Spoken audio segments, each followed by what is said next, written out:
안녕하십니까. 다물 이병도입니다.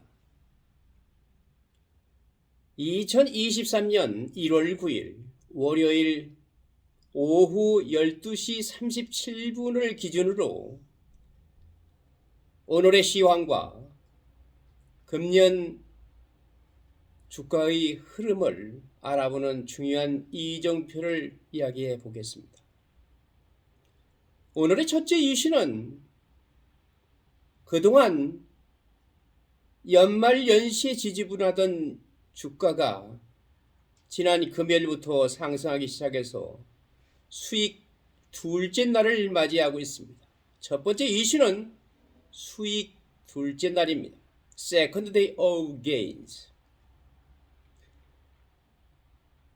주식 선물은 월요일 아침 상승하여 2023년 첫 번째 진정한 랠리를 기록한 금요일의 상승세를 기대하고 있습니다.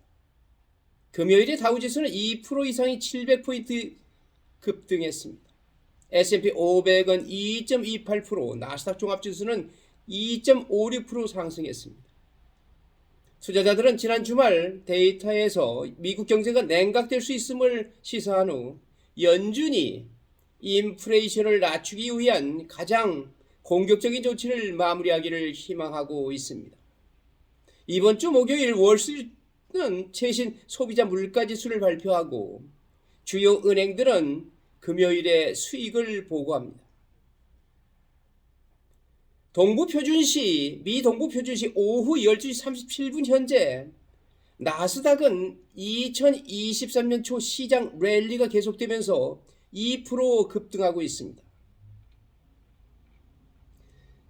트레이더들이 2022년에 잃어버린 땅의 일부를 되찾기 위해 노력함에 따라 월요일 주식은 2회 연속 상승세를 보였습니다.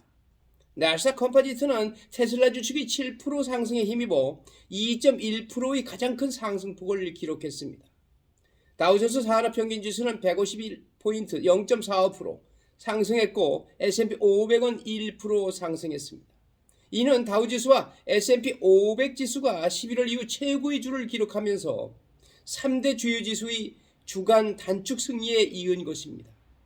다우지수는 700포인트 상승했고 S&P 500지수와 나스닥 지수는 각각 2.4%와 2.3%와 2.6% 상승했습니다.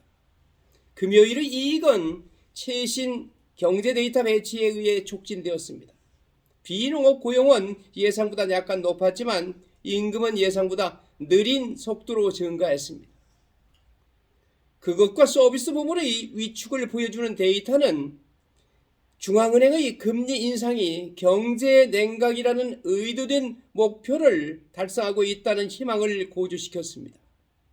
이 데이터는 12월 연준 회의록이 발표된 다음 주 초에 투자자들이 비관론을 떨쳐내는 데 도움이 되었습니다. 해리스 파이낸셜 그룹의 제이미 콕스 매니징 파트너는 연준도 시장의 작업이 거의 완료됐다는 신호를 보내기 시작했다고 말했습니다. 그것은 또한 시장에 긍정적인 영향을 미치고 있습니다. 월요일은 2023년의 다섯 번째 거래일로 투자자들에게 처음 5세션에서 주식이 좋은 성과를 내면 시장의 올해를 마감할 것이라는 고전적인 월스트리트 규칙을 상기시킵니다. 스탁 트레이드 알마낙에 따르면 S&P 500은 처음 5개의 거래 세션을 종료한 횟수의 83%에서 플러스로 마감했으며 평균 14%의 상승률을 기록했습니다. 이 말은 다시 하면은 매년 연초에 5일간의 거래가 플러스로 마감하면 그동안 역사는 83%가 평균 14%의 상승률을 기록했다는 것입니다. 아주 좋은 신호를 이야기하는 겁니다. 투자자들은 그날 늦게 나오는 소비자 신용 데이터를 주시할 것입니다. 그들은 또한 목요일에 오는 12월 소비자 물가 지수 보고서와 금요일에 예정된 대형은행 실적을 주시할 것입니다. 처음 5일 주식시장 지표는 2023년의 좋은 징조입니다. S&P 500은 2023년 다섯 번째 거래 세션인 월요일에 다시 상승하여 첫 5일 동안 2.6%의 이익을 가져왔습니다. 고전적인 월스트리트 지표에 따르면 초기 강세는 1년 내내 좋은 징조가 될 수 있습니다.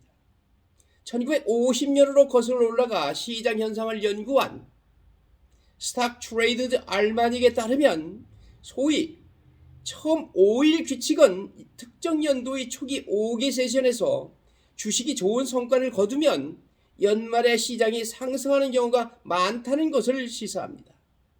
스탁 트레이드 알마닉에 따르면 처음 5일 동안 주가가 상승했을 때 S&P 500은 연말에 83%의 긍정적인 반응을 보였고 평균 14% 상승했습니다. 연준은 이제 긴축을 멈출 수 있다고 듀크 금융교수가 말했습니다. 듀크 대학의 캠벨 하비 교수는 연준을 와일드카드라고 부르며 경기 침체가 결실을 맺을지 여부를 결정할 수 있다고 말했습니다. 그는 중앙은행이 인플레이션 퇴치를 시작하는 데 늦었다고 말했습니다. 하비는 지금 문제는 회원들이 현재의 경제 위축에 대응하는 데 다시 늦을 것인지 여부라고 말했습니다. 이는 이전의 금리 인상이 의도한 영향을 미쳤음을 의미할 수 있습니다. 하비는 월요일 아침 CNBC의 스코크 박스에서 인플레이션 데이터를 보면 우리가 정점을 찍었고 추가 긴축을 할 필요가 없다는 것이 매우 분명합니다라고 말했습니다. 그러나 그들이 정말 세게 밀면 그들은 우리를 경착륙으로 끌어들일 것이고 그것은 완전히 불필요합니다. 그는 또한 지금이 멈출 때라고 강조했습니다. 전기자동차 재고가 2년 6개월 만에 최저치로 반등하면서 테슬라 7% 급등. 테슬라 투자자들이 전기자동차 제조업체를 2년 반 동안 볼 수 없었던 이전 저점에서 끌어내리면서 7% 이상 상승했습니다. 주가는 2022년에 12% 이상 상승했습니다. 이는 2022년에 65% 급락한 후 처음 첫 몇 거래일이 유예를 제공했다는 것을 의미합니다. 테슬라는 CEO 일론 머스크의 혼란스러운 트위터 인수로 인해 최근 몇 달 동안 어려움을 겪었습니다. 투자자들은 테슬라와 애플을 주시하고 있습니다. 작년에 어깨가 무너진 후 가장 큰 기술 이름 중 일부가 어떻게 될지에 대한 통찰력이 필요할 때가 된 것 같습니다.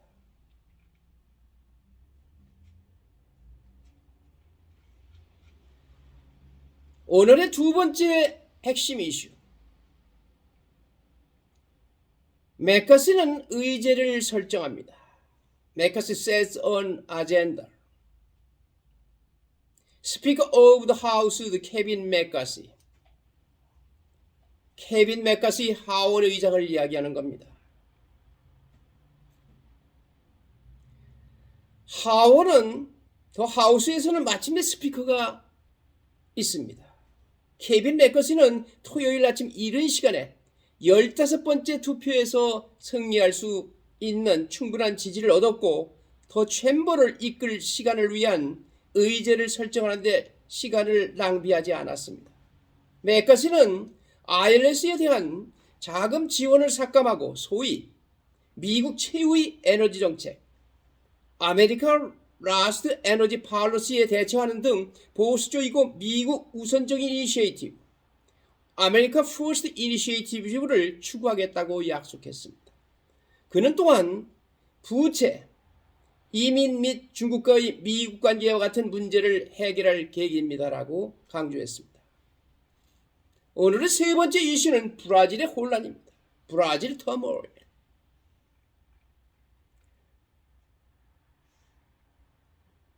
자이루 보우소나루 전 브라질 대통령 지지자들이 일요일 그의 선거 패배에 항의하고 새 정권 전복을 시도하기 위해 정부 건물을 습격하여 혼란을 촉발하고 남미 최대 경제 주식을 하락시켰습니다. 보우소나루의 지지자들은 좌파 루이스 이나시우 룰라다 실바가 우익인 트럼프의 동맹인 보우소나루를 앞서는 것을 본 10월 선거 결과를 받아들이기를 거부하면서 국가의 의회, 대법원, 대통령 의경을 습격했습니다. 룰라의 취임식은 1월 1일이었습니다. 보소나루는 법에 따른 평화적인 시위는 민주주의 일부다. 그러나 2013년과 2017년에 좌파가 좌행한 것과 마찬가지로 오늘날 일어난 것과 같은 공공건물이 약탈과 침입은 규칙을 회피한다고 번역문에 따라 말했습니다. 브라질이 혼란이 예산일이 아닌 것 같습니다. 오늘의 네 번째 핵심 이슈, 엘리트 집단, 엘리트 메시지. 항공여행 엘리트의 계급이 증가하고 있으며 이는 항공사의 문제를 제기하고 있습니다. 점점 더 많은 여행자들이 신용카드 사용 또는 연기된 여행을 통해 보상 포인트를 적립하고 있으며 해당 포인트를 라운지 이용, 여분의 다리 공간 또는 기타 편리한 특전을 위해 사용하고 있습니다. 그러나 유나이티드 에어라인의 한 임원이 말했듯이 모든 사람이 지위를 갖는다면 아무도 지위가 없습니다. 유나이티드 에어라인즈 및 델타 에어라인즈는 새로 찾은 상용 고객을 소외시키지 않으면서 프리미엄 제품이 독점적인 느낌을 유지하기 위한 노력의 일환으로 올해 보상 자격을 얻기 위한 기준을 높이고 있습니다. 오늘의 다섯 번째 이슈, 데자뷰 에즈. 2021년 3월 전 세계적으로 주목을 받았던 사건을 연상시키는 월요일 아침 벌크선이 엔진 고장을 겪은 후 수위지 운하에 갇혔다고 운하 당국이 말했습니다. 블랙스그레인 이니시에이티브 조인트 코디네이션 센터에 따르면 운송업체 그로리는 12월 25일 우크라이나의 한 항구에서 65,970톤의 옥수수를 선적하고 중국으로 향했습니다. 우크라이나 번역에 따르면 스위즈 운하 당국은 트위터를 통해 당국의 해양구조팀이 벌크선 그로리호 기계의 갑작스러운 기술적 고장을 전문적으로 처리했다고 밝혔습니다. 현재 유유 선박을 견인하는 작업이 진행 중입니다. 운송대행사 레스는 중단으로 인해 경미한 지연만 발생할 것이라고 말했습니다. 천만다행한 일입니다. 스위즈 운하가 지난 21년 3월처럼 또 막힌다면은 오일 가격에 상당한 영향을 미칠 겁니다. 또 옥수수, 식품 가격에 상당한 영향을 미치리라 봅니다. 여러분, 항상 공부하는 투자자 여러분, 그리고 현명한 투자자를 지향하는 여러분, 오늘 하루도 여러분이 계속 공부하는 자세로 저와 함께 해주셔서 대단히 감사합니다. 여러분 행복하십시오. 새해 복 많이 받으십시오.